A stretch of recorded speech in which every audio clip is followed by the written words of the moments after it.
We are in the studio of Robert Bielat, Ferndale, Michigan, and he has consented to talk about his work. So we're going to talk to him about his work. Hey, Gilda.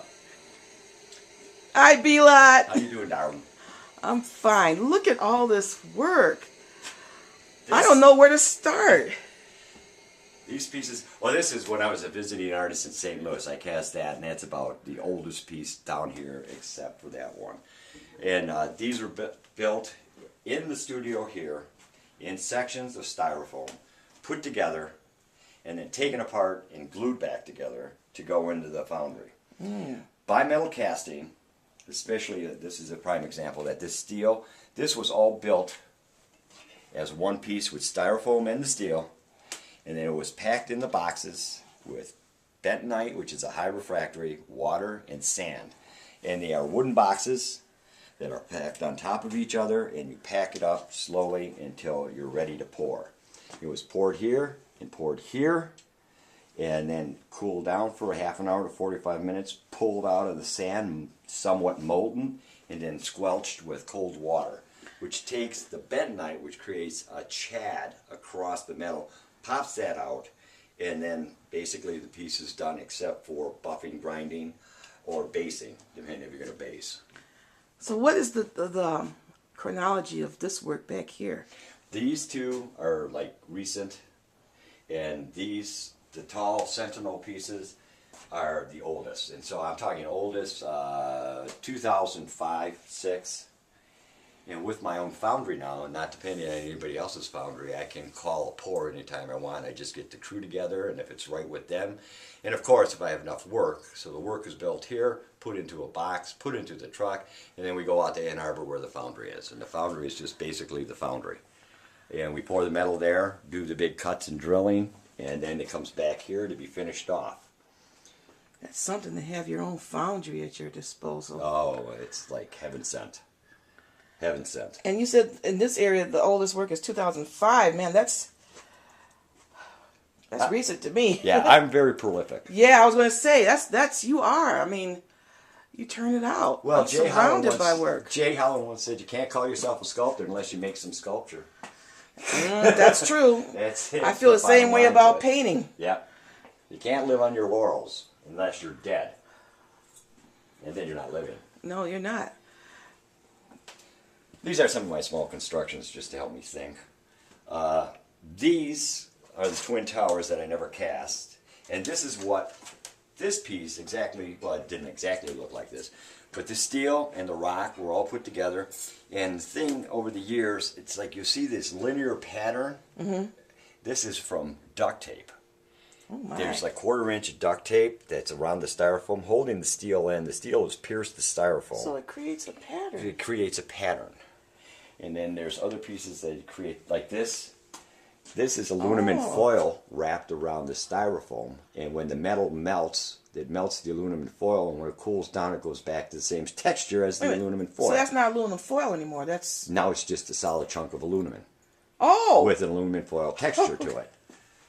You have to excuse me for a little bit of ignorance. I'm No, don't worry about it. not into Not too many techniques. people. But look at, I mean, now these are the styrofoam pieces before you've cast them.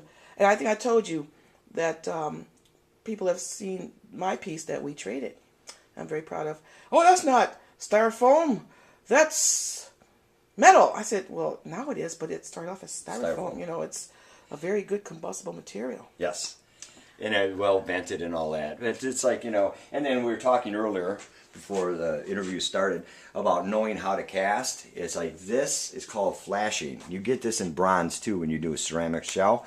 But the reason it's flashed here and not here is because of how to pour. We started off pouring this piece really fast, which means the gases expand and cracks the sand a little bit to get this kind of ridging, which is like evident on this piece too. The ridging, which is called flashing, but this is what I wanted. Yeah, I like that. And then as we got closer to the top, we slowed down, and that's how you get the refined definition. Boy, that's really precise. Oh, it's like it goes in exactly the way it comes out. And that's part of it is because I've been doing this for 40 years. And then construction on top of it. This was added on, the copper was added on afterwards, but these cotter pins were pushed into the styrofoam, glued in, and then packed very gently so I didn't smash up the cotter pins. Cast it, it fused the cotter pins right to it, and all these were waiting for it after it was all finished. Magnificent. Chains. And added to afterwards. Bimetal casting, for instance, the connection to here and here. This was styrofoam, this is steel. It was put together, the rock was added separately, but when casting this, because steel is a static metal, it melts at a higher temperature. When this cools back down, it fuses the steel to the aluminum. So it's a heat fuse, and the steel will not come out. Let's look around the corner. Boy, I'm intrigued. Now, I want to let everybody know, this is the basement of your house. Yes. And the whole basement is the studio. We talk about having studio space. And it's not the space, it's what you do with whatever space you have.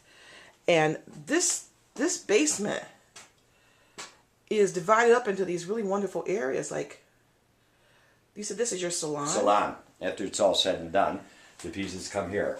These are really tricky because when you do a linear pattern in casting, and then this is something I came up with too, I glued cardboard to the styrofoam. Packed it really hard because the cardboard melts out too, and the cardboard burns out and doesn't melt out. Burns out and gives it this wonderful texture. And so I take the cardboard, rip it where I want it ripped, glue it to the fashion, the sections I want it to. Look at the, and you then can see that cardboard. Detail is unbelievable. Oh my. And the barbed wire again, it comes to, you know, bimetal casting. It was put in, packed in with it. A lot of people say it's like, well, these are kind of like war pieces. I said, no, these are kind of more like figurines. I said that the back. Yeah, look at that figure. It's like almost like something that's African. A very good influence. I've like studied African work, just like most sculptors have. And so, but this is when I was a ranch hand, and with the barbed wire was like tacked to a tree, and then 5 years later, when you came back to it, it was now part of the tree, and I was always enthralled with that. And so I figured I could like add to that. Bielat, what haven't you done? You're talking about a ranch hand. Oh yeah, I used to be, Michael Joseph was a painter, but he also had a ranch. Michael Joseph, I knew Michael Joseph. In Ypsilanti. Yeah. And I used to be one of his ranchers. We'd go around and castrate goats and herd them all in, and it's like, you know, so this is where, plus I used to ride horses. Tony Williams and I used to ride horses together. Michael Joseph used to always have, every June 25th, The pig roast, yes. the pig roast to honor the victory over General Custer. Yeah. Because Michael Joseph was a Nez Perce Indian, as you. Yes. I mean, those were Now the days. this is bronze. Same process, because bronze melts at a lower temperature than steel does, and then a patina on it. And this is about the disarray of our roads, you know. And people say, well, where did your concept come from? It's like, you stop on the expressway under an overpass and you look up, and that's what it looks That's like. what you. Except it's not as colorful. Another thing I like about this space, man, is everywhere you turn, you see something. Then this dip that goes together closer. It's high-low. This and one's it's high, low. low. So these big pieces of forged steel were put into the styrofoam, packed, cast, fused it together, and then the rock was an addition afterwards. A very quiet, subtle piece. And it's high, low. Great concept. And you know what's interesting and what's so great is that simple concepts can make the most wonderful works of art. Like, look at this for like a nice minimal piece. The void, the steel's showing up in the middle. You've influenced a lot of sculptors around. I've seen works that have the same kind of flavor, and they're my younger artists.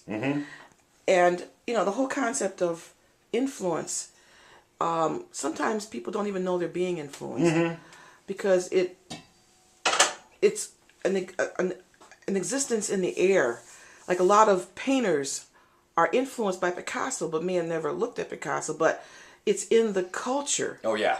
So I'll agree with that. And another thing that I've run across after doing this for like 40 years is that there's parallel development where things, just because all the variables are right, is the perfect time for something to happen. And if you pay attention to the variables, there's a very good possibility that somebody else is going to repeat the same thing that you did, moving under the assumption they're still thinking from your kind of a mindset. exactly. This is one of my satellites. It's got to do with the towers going up all over, destroying our visual line of cell phones.